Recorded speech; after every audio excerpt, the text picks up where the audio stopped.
The question isn't at what age I want to retire, it's at what income.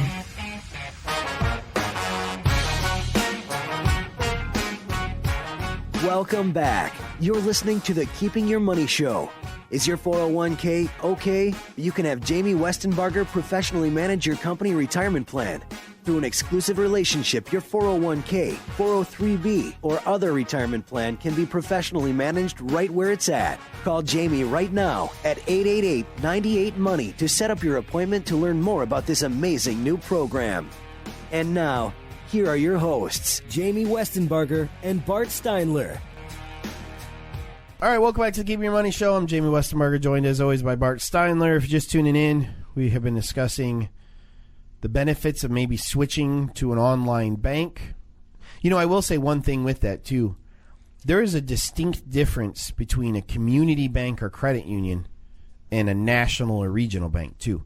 You could very well find really good yields at your local community bank or at your local credit union that you won't find, at that bank that has, 47 branches in the, Kent County area. Right. And the other thing about your local credit union and your community bank is if you do need the relationship for, say, a mortgage or borrowing needs or that type of thing, there's pros and cons to everything, but there is a pro to having that relationship with somebody that when you do need to borrow money, you're not starting over with, a total stranger or something. Well, and two, I think if you have a relationship with a community bank and you went in and said, hey, listen, this bank online's offering 1.65% yield, you're going to probably have a more constructive conversation about how they would like to keep your business, than if you walk into, 6th, 7th bank and, have a conversation with them about it. They're going to be like, well, thanks for the information, but best of luck to you, Exactly. So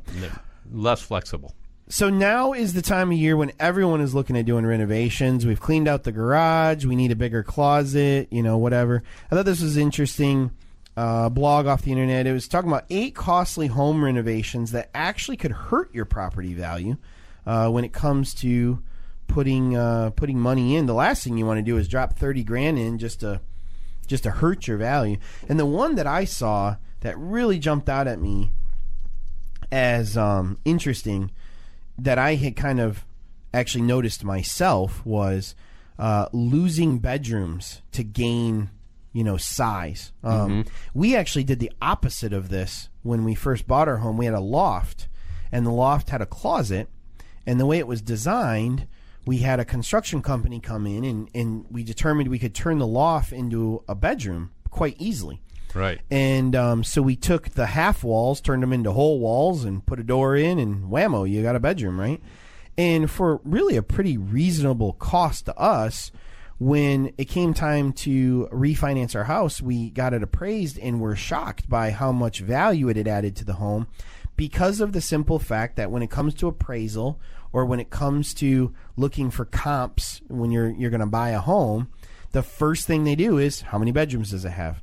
They don't say how many bedrooms and lofts does it have, So that simple act of adding 2 walls added a significant amount of value to our home because we added this bedroom, which was a huge step. So they're talking about the idea that a lot of times people will knock out that one guest room to give themselves, his and her walk-in closets or a bigger bathroom or, whatever, but realizing that the size of the bathroom, although a definite amenity, is not something that may impact your home value in a positive way because now you have 3 bedrooms and everyone else has 4.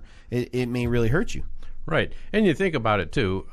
If you're doing this just to make your bedroom into a suite and you don't need that extra bedroom, one of the people in that bedroom could go to the other bedroom and have their closet there, instead of deconstructing an existing bedroom and building out a suite and all the expenses that go into there.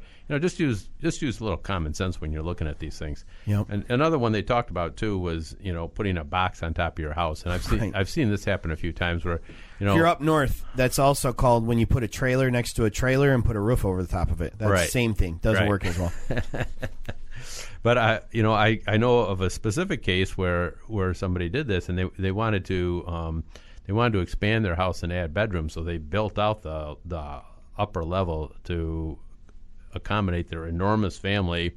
And 5 years down the road, all those kids grew up and moved out, and you had this house with all of these bedrooms that could not get sold. Mm-hmm. Price had to be lowered, and there was well, and no with equity. that they talk about if you're living in a ranch home, there's not part of that design stairs coming down in the middle of the house. Right. So it's, stairs take up a lot of room. And I think a lot of times people think, oh, yeah, it'll come right here. But it actually will probably take up much more room than they actually anticipated. This time of year, a lot of times people are looking at adding pools. We had actually considered adding one a couple years ago. And they make a couple really important points about that. And that is that most of the time, swimming pools do not represent a bonus when selling your home. Many times they can be a negative, especially in a cooler climate like Michigan. People see them as a cost that they won't get to use very often, especially if you live in a community where there are a lot of options to go swimming, which, of course, in Grand Rapids, there's tons, Right. And then the There's best a part, little lake a couple miles west of here. a little bit, yeah. And then the best that I saw in here, you can go join, MVP or Watermark or, all these other places for like $400 a year. You have a pool membership, Right. Well, you'll spend $400 in chemicals just to open your pool at home, Right. It's a lot of maintenance. It's a lot of liability. And then he said something in here I thought that was really interesting. He says, I've got a picture in my office of my killer pool setup. The shape, the deck, the material, exactly what I want. But the reality is I don't want somebody else's pool. And that's true. I mean, even if in your mind you have an idea of what a pool look like, chances are you go to look to buy a home, their setup doesn't look like your ideal setup. So if you're doing it for home value, you're probably not going to get what you're hoping out of there for that type of thing. They talk about updating one room in an outdated house, a beautiful kitchen in a house that has shag green carpet and pink walls probably is not going to do much for you. But same thing with installing high-end upgrades. I have a couple friends that are real estate agents, and they talk about all the time how people will ignore things that they could do to improve the value of their home, like painting it. And instead will go out and put in, a $10,000 granite slab in the kitchen, even though the cabinets are outdated and the rest of the house doesn't really justify it. It's hard to recoup $50,000 of high-end updates to a $300,000 home. Sure. You see a lot of times up north or along the lake, a cottage built in the 30s or 40s, and they'll be trying to update a section of it, but the rest of it is not, and there's it just doesn't fly. Yep. Replacing an old or intact roof or heating cooling unit. A lot of times we think, well, I'll just go ahead and throw that $10,000 on the roof because they're going to try and get me down on price, and but the reality is, even if you do need to replace the roof, you're probably not going to get the full value that you spent on the roof in a negotiation. So let's say your house is worth $200,000, but it needs a new roof. Well, it might cost, let's say, $10,000 to get a new roof. So ultimately, the buyer may say, well, I'll give you $190. Okay. Flip side is you put the new roof on, you price it at $210, the buyer still may give you $190, right, or even $195. You're not going to probably recoup that entire amount that you spent on that unit, because it kind of goes to that. I have a friend that, is a manager at a car dealership, and he said, there's certain things you can't charge more for.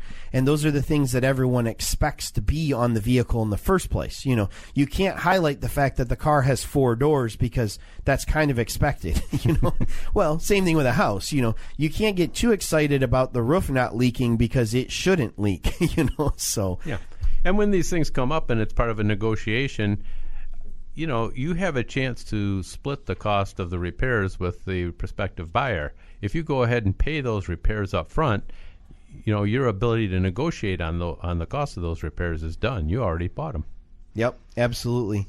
Talk about knocking down walls. Be careful. Many times we look for these open floor plans, but I've seen a lot of houses where exactly what they're talking about is like, yes, you want this open floor plan, but when the entire lower level is without interior walls, It resembles like an apartment or even, he says a bowling alley, which I thought was kind of funny. But it doesn't feel as homey. It doesn't feel as warm and inviting because it's just a big open space, especially if it ends up vacant before it sells. That's even more damaging because then it definitely just looks like a big open space. Yep, you have to make sure it looks well, it has some nice furniture in it that goes with the rooms, and so it looks sellable when you're selling it. Yep. And then the last thing, embracing trends before they're mainstream. I think this can be something that people do simply because of how much TV is out there. You know, you're watching a house flipping show, and in California they put on a white roof because it's all the rage and it cuts your electric bills in half, and you think, oh man, that's what we're going to do. And everyone in Michigan walks up to your house and says, that is the ugliest roof I have ever seen in my entire life.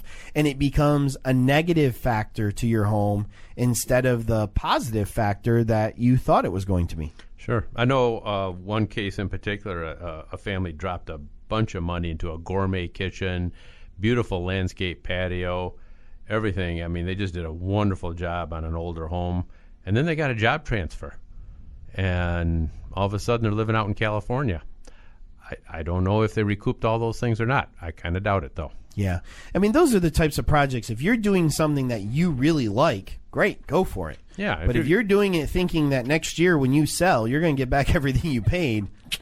And be realistic. I mean, how long are you going to be there, too? Yep, maybe absolutely. You're going to be there a long time and it's worth it, but maybe not. All right, coming up, a new, unique way that people can steal data off of your computer. We're going to talk about it right here on the Keeping Your Money Show.